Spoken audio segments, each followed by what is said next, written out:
ఏపీలో ఎన్నికల అనంతరం జరిగిన హింసను అడ్డుకోవడంలో నిఘా వ్యవస్థ పూర్తిగా విఫలమైందని అన్నారు లిబరేషన్ కాంగ్రెస్ పార్టీ అధ్యక్షులు విజయ్ కుమార్ ఐఏఎస్.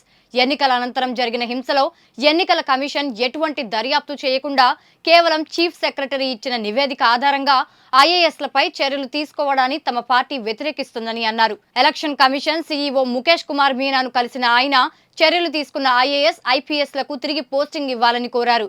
ఏపీలో ఎన్నికలకు ముందు, ఎన్నికల తరువాత హింస జరగడం చాలా సందర్భాల్లో మనం గమనిస్తూనే ఉన్నాము. అలాంటిది ముందస్తు చర్యలు తీసుకోవడంలో అధికారులు విఫలమయ్యారని విజయ్ కుమార్ ఆరోపించారు. ఎలక్షన్ తర్వాత హింస అనేటువంటిది చెలరేగటం మన ఆంధ్రప్రదేశ్ రాష్ట్రంలో చూసాము. అయితే ఈ రకమైనటువంటి హింస జరగడం అన్నది చారిత్రాత్మకంగా చూసినప్పుడు అనేక మార్లు జరిగాయి.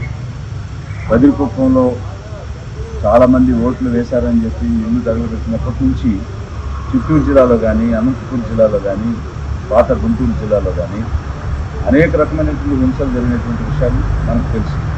మరి ఎన్నికల సమయంలో అనేక మంది అబ్జర్వర్స్ ఉన్నారు, అనేక మంది పారా మిలిటరీ ఫోర్సెస్ని తీసుకొని వచ్చారు. ముందు ఏం జరుగుతుంది, ఏం జరగబోతుంది అనే అంచనాలు వేసే ఇంటెలిజెన్స్ ఉంది. ఇవన్నీ ఉన్నవి. అలాగే హిస్టారికల్గా పల్నాడు ఏరియాలో కానీ, చంద్రగిరి ఏరియాలో కానీ, తాడిపత్రి ఏరియాలో కానీ క్రైమ్ జరగడం అనేటువంటిది హిస్టారికల్గా జరిగింది. గత ఎన్నికల్లో కూడా జరిగింది, ఎన్నికలైన తర్వాత కూడా జరిగింది. ఈ రకమైనటువంటి హిస్టారికల్ సీక్వెన్స్ ఉన్న సమయంలో కూడా దాన్ని నియంత్రించకపోగా అధికారులను బలిపశువులు చేసి, అందులోనూ బలహీన వర్గాలుగా ఉన్నటువంటి వారిని బలిపశువులు చేసి వారిని బదిలీ చేయడం అనేటువంటి దాన్ని లిబరేషన్ కాంగ్రెస్ పార్టీ పూర్తిగా ఖండిస్తూ ఈ సీజన్లో నాలుగు జిల్లాల నుంచి కలెక్టర్లు మార్చడం జరిగింది. కృష్ణా జిల్లా, తిరుపతి, అనంతపూరు మరియు పల్నాడు. అందులో 3 ఎస్సీ ఎస్టీలకు చెందినటువంటి ఐఏఎస్ ఆఫీసర్స్ని మార్చడం జరిగింది.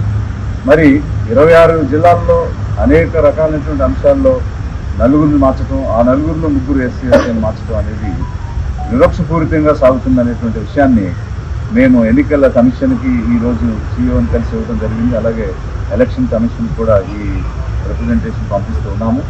మరీ ముఖ్యంగా మొన్న జరిగినటువంటి అల్లర్లో 2 ఎస్పీని సస్పెండ్ చేశారు, 1 ఎస్పీని ట్రాన్స్ఫర్ చేశారు. ఒక్క కలెక్టర్ని మాత్రం, అది కూడా ఒక ఎస్సీ వర్గానికి చెందినటువంటి కలెక్టర్ని మార్చడం అనేటువంటిది అది పూర్తిగా ఖండించాల్సిన విషయం. ఎందుకంటే లిబరేషన్ కాంగ్రెస్ పార్టీ పేదల కోసం ఉద్భవించింది. ఎస్సీ ఎస్టీ బీసీ మైనారిటీల హక్కుల పరిరక్షణ కోసం, వారికి రక్షణగా నిలబడటం కోసం ఏర్పాటు చేయబడింది. ఎందుకనంటే ఆధిపత్య వర్గాలే ఎన్నాళ్ళు 76 సంవత్సరాలుగా ఈ రాష్ట్రాన్ని వెళ్తూ ఉన్న పరిస్థితిలో అధికారులుగా ఉన్న ఎస్సీ ఎస్టీ బీసీ మైనారిటీలకు అధికారం చేరువ చేయాలి, వారు కోల్పోతున్న హక్కులు, అవకాశాలు ఇప్పించాలని ఈ పార్టీ వచ్చింది.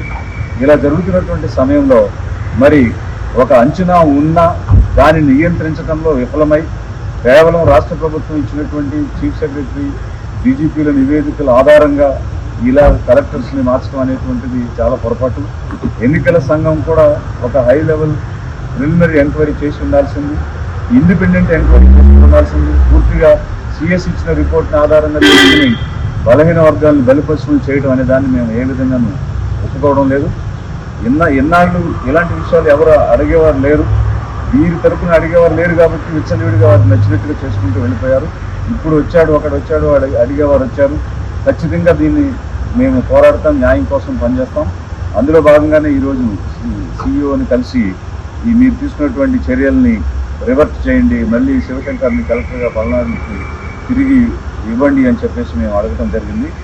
ఇది ఒకవైపు పూర్తిగా వైఫల్యం చెందింది రాష్ట్ర స్థాయిలో ఉన్నటువంటి యంత్రాంగం. ఏం జరుగుతుందన్న విషయాలు ముందు తెలుస్తున్నా కూడా ప్రివెంటివ్ యాక్షన్స్ అనేటువంటి తీసుకోలేకపోయారు. ఎన్నో చట్టాలు ఉన్నాయి మనకి ప్రివెంటివ్ యాక్షన్స్ తీసుకోవడానికి, రకరకాల సెక్షన్స్ ఉన్నాయి. వాటన్నిటిని ఆధారంగా తీసుకోకుండా, నియంత్రించకుండా పూర్తిగా విఫలమై ఎవరో ఒకరిని బలి చేయడానికి, బలహీన వర్గాన్ని బలి చేయడం అనేది తప్పు. కాబట్టి ఎన్నికల సంఘం కూడా వారు ఇండిపెండెంట్గా స్వతంత్రంగా ఎంక్వైరీ చేసి చర్యలు తీసుకోవాలి. కానీ కేవలం ఇక్కడున్న ఏ యంత్రాంగం అయితే విఫలమైందో వారిచ్చిన నివేదిక ఆధారంగా ఈ వీకర్ సెక్షన్స్, బలహీన వర్గాల అధికారుల్ని బలిపశువులు చేయడం అనేది ఏ విధంగానూ సమంజసంగా లేదు. దీన్ని ఖండిస్తూ న్యాయం కోసం పోరాటం చేస్తాం.